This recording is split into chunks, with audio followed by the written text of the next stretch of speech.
Hi friends, welcome to daily life Tamil. நம்ம இன்னைக்கு வந்து சப்ஸ்கிரைபர் கொஸ்டின் தான் பார்க்க போறோம். அதுக்கு முன்னாடி வந்து சில முக்கியமான தகவல்லாம் பார்த்துடலாம். நம்ம வந்து இப்போ ஃப்ரைடே மார்க்கெட் வீடியோ வந்து நம்ம க்ளோசிங்க வச்சு தான் நம்ம சண்டேக்கு போட்டிருப்போம்.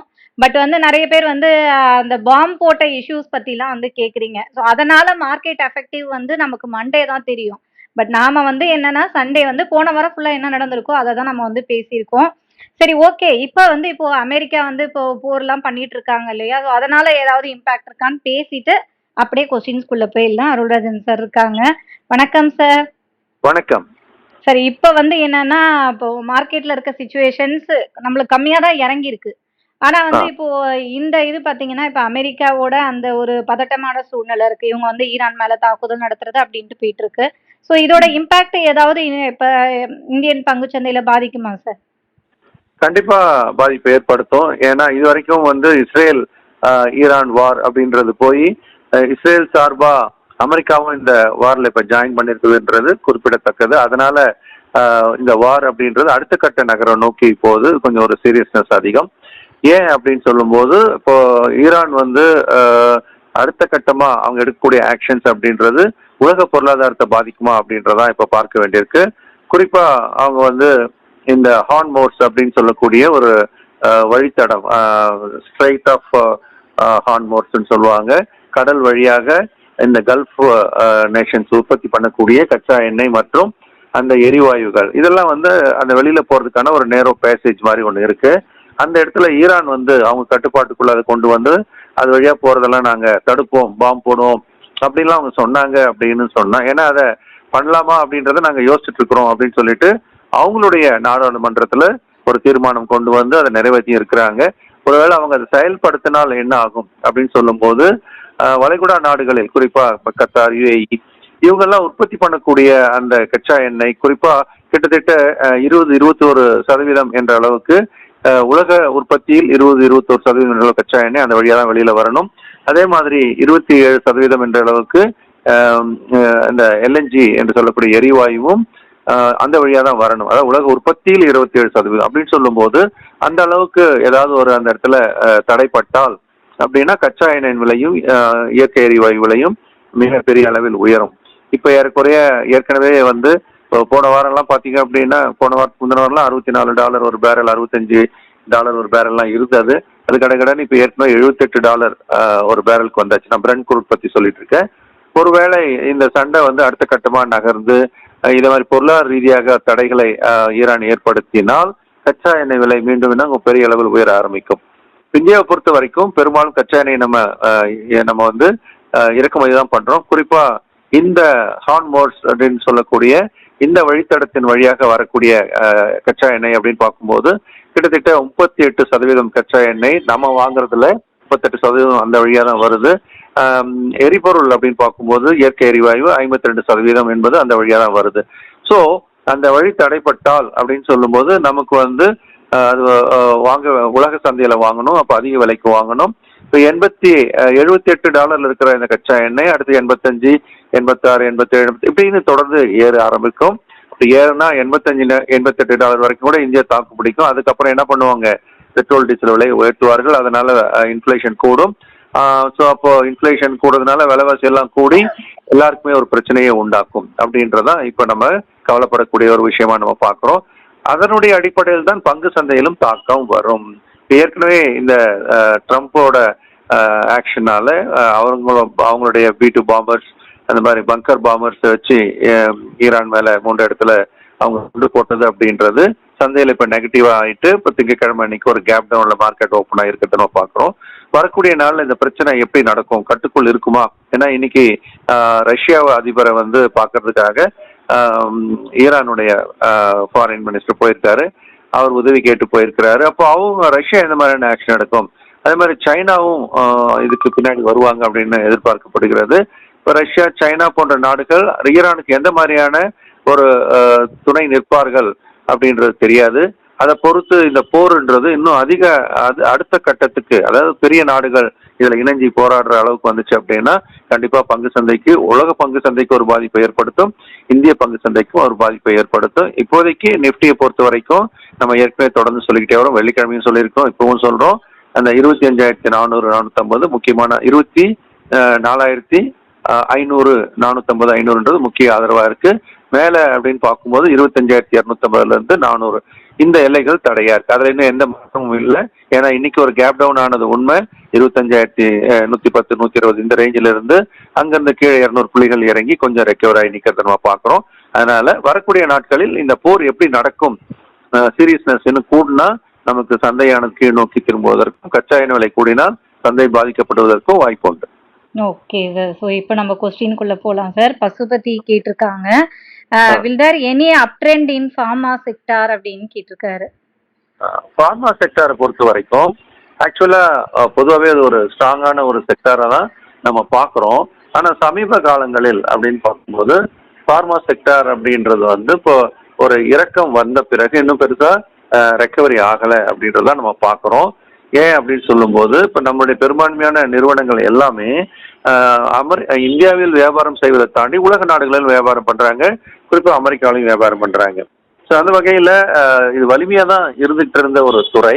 ஆனால் இப்போதான் என்ன ஆயிடுச்சு, இதில் வந்து பல்வேறு கொள்கை ரீதியான முடிவுகள் அமெரிக்காவில் எடுக்க போகிறதும், அவங்க ஏதாவது டேரிஃப் விதிப்பாங்களோ அப்படின்றதும், அதுக்கப்புறம் விலை கட்டுப்பாடு அப்படின்றது கொண்டு வருவதற்கான வாய்ப்பு இருப்பதாக ட்ரம்ப் சொன்ன ஒரு விஷயத்தையும் நம்ம கணக்கில் எடுத்துட்டு பார்க்க வேண்டியிருக்கு. ஸோ அதெல்லாம் நம்ம யோசிக்கும் போது தான் இப்போ இந்த ஃபார்மா துறையானது உள்நாட்டு நுகர்வை மட்டும் கணக்கில் எடுத்துக்கொண்டால் இன்னும் வலிமையாக தான் இருக்கு. இந்த வெளிநாட்டு நுகர்வை எடுத்துக்கிட்டா தான் கொஞ்சம் பிரச்சனையா இருக்கிறத நம்ம பார்க்குறோம். எல்லா ஃபார்மாவும் அப்படி மோசமான நிலைமையில இல்லை. சில ஃபார்மா கம்பெனிகள் நல்லா தான் இருக்கு. நம்ம இன்னொரு நாளைக்கு ஃபார்மாவில் இருக்கக்கூடிய நிறுவனங்களை பற்றி தனியாகவே ஒரு வீடியோ போடலாம். இப்போதைக்கு அப்படின்னு பார்த்தீங்கன்னா ஒரு பக்கவாட்டு நகரில் இருக்கு. அதாவது மேலேயும் போகாம கீழையும் போகாம ஒரு இறக்கத்திற்கு பிறகு இருக்கிறது. கொஞ்சம் பொறுத்திருந்து தான் பார்க்கணும். இந்த வார் சினாரியோ, அப்புறம் அவர் 90 நாள் டேரிஃப் விதித்த அந்த காலம் முடிஞ்ச பிறகு அவர் என்ன மாதிரியான ஆக்ஷன் எடுப்பாருன்றதையும் கணக்கில் எடுத்துக்கிட்டு தான் பார்க்கணும். இப்போதைக்கு அது இறக்கத்திற்கு பிறகு ஒரு பக்கவாட்டு நகர் சைடுவேல் இருக்கிறத நம்ம பார்க்குறோம். இது மேலே போகுமா அடுத்து கீழே போகுமான்றது அடுத்து வரக்கூடிய நிகழ்வின் அடிப்படையில் தான் நடக்க வாய்ப்பு இருக்கு. ஆனால் நீண்டகால முதலீட்டாளர்கள் தைரியமா இருங்க. ஏன்னா இதெல்லாம் கடந்து போகும். இன்னும் 1 வருடம் 1.5 வருடங்கள் அப்படி நீங்க கொஞ்சம் பல்ல கடிச்சுக்கிட்டு இருக்கணும். நல்ல நிறுவனங்கள் விலை இறங்கும் போது கொஞ்சம் ஆவரேஜ் பண்ணிட்டு பொறுமையா காத்திருக்கணும் அப்படின்றது ரொம்ப முக்கியம். Okay sir. அடுத்து வந்து கார்த்திக் கேட்டிருக்காங்க, இன்டலெக்ட் டிசைன் அண்ட் சிகா இன்டர்பிளான்ட் சிஸ்டம், இது ரெண்டும் கேட்டிருக்காங்க sir. Okay. So first intellect எடுத்திருக்கேன். ஸோ இதெல்லாமே ஐடி ரிலேட்டடான ஒரு நிறுவனம். இந்த நிறுவனத்தை பொறுத்த வரைக்கும் பொதுவாக ஒரு வலிமை காட்டி கொண்டு இருக்கிற நிறுவனம் தான். அதாவது கிட்டத்தட்ட ஐடி துறையெல்லாம் பெருசாக வீழ்ச்சி அடைந்தாலும் கூட இன்டலெக்ட் வந்து வலிமையாக தான் தொடர்ந்து இருக்கிறத நம்ம பார்க்குறோம். ஆனால் 2 வாரம் அப்படின்னு எடுத்தீங்கன்னா கடந்த வாரத்தில் ஒரு இறக்கம் வந்தது என்னவோ உண்மைதான். ஏறக்குறைய அது வந்து 1,225 ரூபாயிலிருந்து 1,065 ரூபாய் என்ற அளவுக்கு இறங்கி இருக்கிறத நம்ம பார்க்குறோம். ஸோ இந்த இறக்கம் அப்படின்றது இப்போ தடுக்கப்பட்டு மீண்டும் அந்த இடத்துல வாங்குறதுக்கான ஒரு முனைப்பு இப்போ வர்றதாகவும் நம்ம பார்க்குறோம். இந்த 1,000 ரூபாயிலிருந்து 1,050 ரூபாய் ரேஞ்சில் பையிங் இன்ட்ரெஸ்ட் வருது இந்த கம்பெனியில். அதனால புதுசாக கூட வாங்குறவங்க கொஞ்சம் யோசிக்கலாம், இதை கொஞ்சம் ஃபாலோ பண்ணுங்க. ஆனால் குறுகியகால முதலீட்டெல்லாம் இருந்தீங்க அப்படின்னா ஒரு ஸ்டாப் லாஸ் போட்டுக்கணும் எப்பவுமே. இப்போ நம்ம 1,050 ரூபாய்க்கு வாங்குறோம்னா 1,000 ரூபாய் ஸ்டாப் லாஸாக வச்சுக்கிட்டு இது வேலை பார்க்கணும். இல்லை நான் நீண்ட கால முதலீட்டாளர் அப்படின்னு சொன்னால் இங்கே வாங்குறதை தாண்டி ஒரு இறக்கம் வந்தாலும் இன்னும் கொஞ்சம் வாங்குறதுக்கு நம்ம திட்டமிடணும். இதுதான் இன்டலெக்டை பொறுத்த வரைக்கும். இன்டலெக்ட் இன்னும் வலிமையாக தான் இருக்கிறது. இன்னும் பல புதிய உச்சங்களை, அதாவது இருக்கிற 52 வீக் ஹையை தாண்டி புதிய உச்சத்தை தோற்றிருக்கும் வாய்ப்பு இருப்பதாக நம்ம பார்க்குறோம். அடுத்ததா சிக்கா, இது வந்து ஏரோஸ்பேஸ் சம்மந்தப்பட்டது. இப்போ எல்லாமே பார்த்தீங்க அப்படின்னா இந்த ரெலவெண்டான இண்டஸ்ட்ரி எல்லாம் கடகடன்னு ஒரு கட்டத்தில் ஏற ஆரம்பிச்சதை பார்த்தோம். சிக்காவும் பார்த்தீங்கன்னா கடந்த 3 வாரத்தில் எங்கேயோ போயிடுச்சு. 800 ருபீஸ்ல இருந்தது 1,476 ரூபாய்க்கு கடன் ஏறிடுச்சு. இப்போ இந்த மாதிரி ஏறக்கூடிய நிறுவனங்களை சேஸ் பண்ணி வாங்கலாமா அப்படின்னா வாங்குறத தவிர்க்கணும் அப்படின்னு தான் நம்ம சொல்லுவோம். ஒருவேளை இந்த நிறுவனத்தில் உங்களுக்கு ஆர்வம் தொடர்ந்து இருக்கின்ற பட்சத்தில் இப்போ இருக்கிற 1,476 ரூபாயில இருந்து கொஞ்சம் இறங்கி ஒரு 1,300 ரூபாய்க்கோ இல்லை 1,250 ரூபாய்க்கோ வரும்போது வாங்குவது சரியான விலையாக இருக்கும். Okay sir. ஸோ அடுத்து வந்து என்ன கொஸ்டின்ஸ்னா, ஜிஎம்கேன்னு ஒரு ஐடியில் கேட்டிருக்காங்க சார். ஸ்னைடர் ஃபர்ஸ்ட் சொல்லிடுங்க சார், நான் ஒன்று சொல்கிறேன். Okay sir. ஒரே நிமிஷம். ஓகே, நான் இப்போ ஸ்னைடர் எடுத்துக்கிறேன். ஸோ ஸ்னைடரை பொறுத்த வரைக்கும் இது வந்து பார்த்தீங்க அப்படின்னா ஒரு எலக்ட்ரிக் எக்யூப்மெண்ட் தயார் பண்ணக்கூடிய ஒரு நிறுவனம். இதனுடைய நிலவரம் இப்போ எப்படி இருக்கு அப்படின்னு பார்த்தீங்கன்னா, ஏறக்குறைய பங்கு சந்தை அப்படின்றது வீழ்ச்சி அடையும் போது கூட வீழ்ச்சி அடைந்தது. ஆனால் எழும்போது இது நல்லா வேகமாக பார்த்தோம். கிட்டத்தட்ட அது வந்து கீழே ஒரு 555 ரூபா 540 ரூபா இந்த ரேஞ்சில் கீழே இறங்கின பிறகு மிக பலமாக ஏறி இப்போ எங்க இருக்கு 758 ரூபாயில இருக்கு. ஆக இந்த பங்கு வந்து இப்போ வலிமை காட்டி கொண்டு வருகிறது. ஏற்கனவே வாங்கி வச்சிருக்கவங்க தொடர்ந்து அதை ஹோல்ட் பண்றதுக்கான வாய்ப்புகள் நிறைய இருக்கு. ஒருவேளை இறங்கி வந்தது அப்படின்னு சொன்னா ஒரு 660 ரூபா 670 ரூபா இந்த ரேஞ்சுக்கெல்லாம், அதாவது இப்போ 758 ரூபாயில இருக்கு, 760 கூட வச்சுக்கோங்களேன். ஒரு 100 ரூபாய் இறங்கி வரும்போது இது புதுசா வாங்குறவங்களுக்கான வாய்ப்பை கொடுப்பதாக எடுத்துக்கொள்ளலாம். Okay sir. அடுத்து வந்து ஓலா கேட்டிருக்காரு சார்.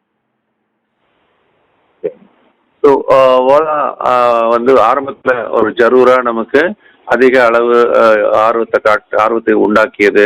எல்லாருமே வந்து அதில் வாங்கினாங்க. நிறைய இனிஷியலாக காசு பண்ணுறதுக்கான வாய்ப்புகளும் கிடைச்சது. ஆனால் அதன் பிறகு அந்த மேனேஜ்மெண்ட் அவ்வளோ சரியாக இல்லை. அவங்க டிமாண்டை சரியாக மீட் அவுன் பண்ணல, சர்வீஸ் சரியாக பண்ணல, நிறைய கம்ப்ளைண்ட் வந்தெல்லாம் பார்த்தோம். அதனால் அவங்க மார்க்கெட் ஷேரை தொடர்ந்து எழுந்துக்கிட்டே வராங்க. இப்போ ஓலா எலக்ட்ரிக் பார்த்தீங்கன்னா 43 ரூபா 33 காசு அப்படின்ற விலையில் இருக்கிறத நம்ம பார்க்குறோம். இதை வந்து புதுசாக வாங்குறவங்க தவிர்ப்பது நல்லது. ஏற்கனவே வச்சிருக்கவங்க இப்போ இதுதான் இருக்கதான் ராக் பாட்டம் வேலை, இப்போ போய் விற்கலாமா அப்படின்னு கொஞ்சம் யோசனை பண்ணுங்க. ஏன்னா எலக்ட்ரிக்கல் வெஹிக்கிள்கான ஒரு காலம்ன்றதான் இப்போ ஆரம்பிக்குது.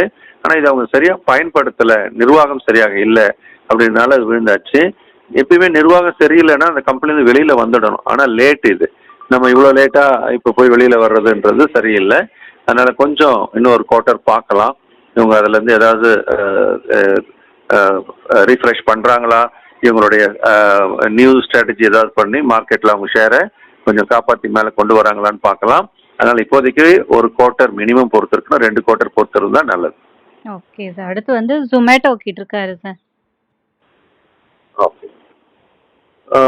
இப்போ ஜொமேட்டோ அப்படின்றது பார்த்தீங்க அப்படின்னா ஏற்கனவே இன்ஸ்டிடியூஷன்ஸ் எல்லாருமே விரும்பி அவங்க உபயோகம் வாங்கக்கூடிய ஒரு நிறுவனமாக இருக்கிறது. இப்போ ஜொமேட்டோ எடுக்கும்போது ஏறக்குறைய அது வந்து ஒரு நிறைய ப்ரைவேட் ஈக்விட்டி ஃபண்ட் எல்லாருமே அதில் இன்வெஸ்ட் பண்ணுறதை நம்ம பார்க்குறோம். அதுவும் இப்போ குறிப்பாக இப்போ இருக்கிற சினாரியோவில் ஜொமேட்டோவை பொறுத்த வரைக்கும் ரொம்ப ஸ்ட்ராங்காக இருக்கக்கூடிய ஒரு நிறுவனமாக தான் நம்ம இப்போ எடுக்கிறோம். ஆனால் இது முழுக்க முழுக்க நம்ம நீண்டகால முதலீட்டுக்கு அப்படின்ற அடிப்படையில் தான் நம்ம யோசிக்கணும்.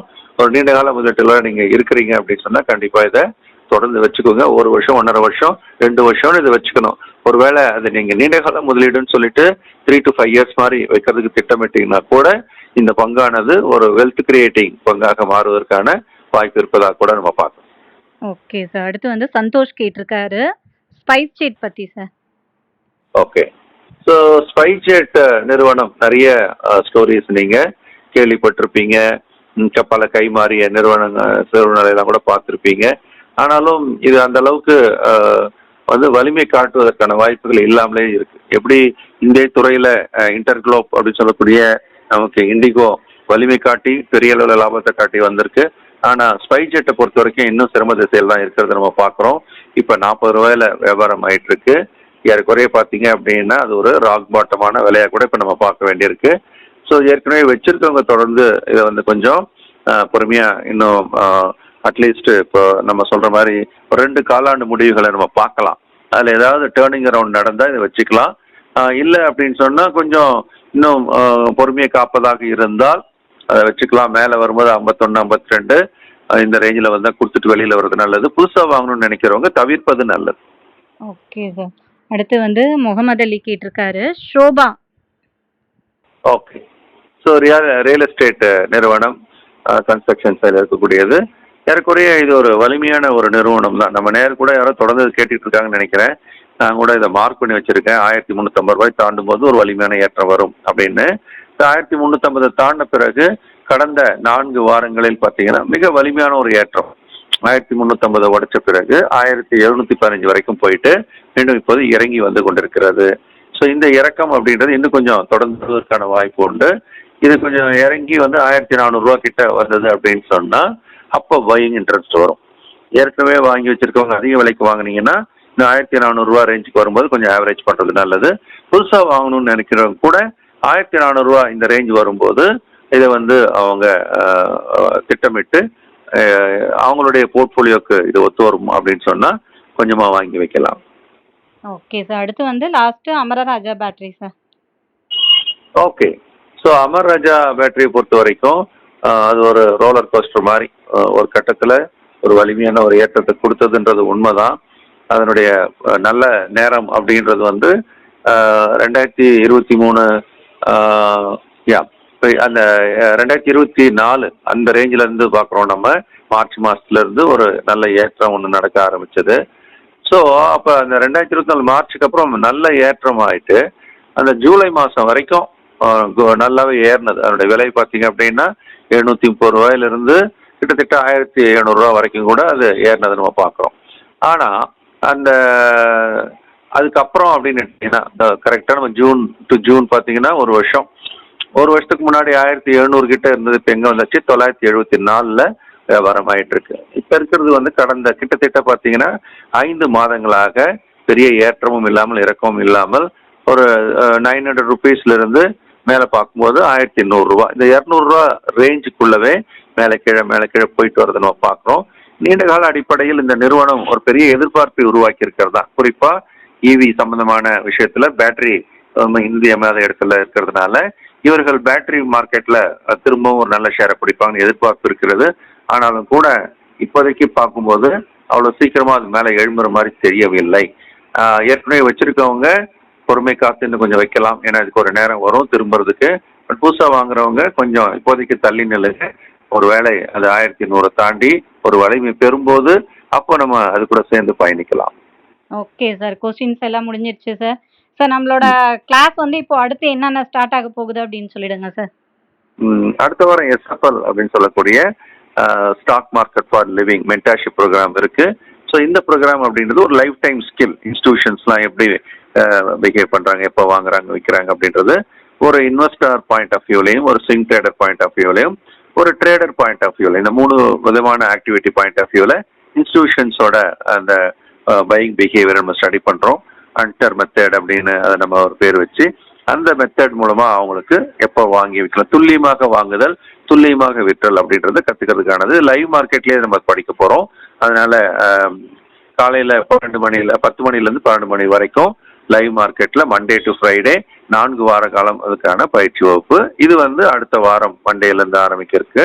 அதுக்கு அடுத்த வாரம் அப்படின்னு பார்க்கும்போது அதுக்கு சண்டே அப்போ திரும்பவும் வந்து நமக்கு அந்த பேசிக்ஸ் வகுப்பு ஆரம்பிக்க இருக்கு. பேசிக் வகுப்புல எல்லாருமே புதுசா சந்தைக்கு வரவங்க, ரீசெண்டா வந்தவங்க எல்லாருமே இதுல கலந்துக்கலாம். அதனால சந்தையில் இருக்கக்கூடிய அடிப்படை சந்தைகள் முழுமையாக இருக்கக்கூடிய ஒரு பயிற்சி வகுப்பு. சண்டேல காலையில 9 மணிக்கு ஆரம்பிச்சு 1:30 மணிக்குள்ள முடியும். அதனால இது ஒரு குறிப்பிட்ட கால அளவுக்குள்ள நடக்கிறதுனால எல்லாருமே திட்டமிட்டு இதில் பயனடையலாம். Okay sir. ஸோ இந்த கிளாஸ் எல்லாம் நீங்க ஜாயின் பண்ணோம் அப்படின்னு நினைச்சீங்கன்னா ஸ்க்ரீன்ல இருக்க நம்பருக்கு காண்டாக்ட் பண்ணுங்க, இல்லை வாட்ஸ்அப் பண்ணா கூட உங்களுக்கு கிளாஸ் டீட்டெயில்ஸ் சென்ட் பண்ணிடுவாங்க. Thank you sir. நன்றி, வணக்கம். ஓகே ஃப்ரெண்ட்ஸ், மறுபடியும் அடுத்த வீடியோவில் பார்க்கலாம்.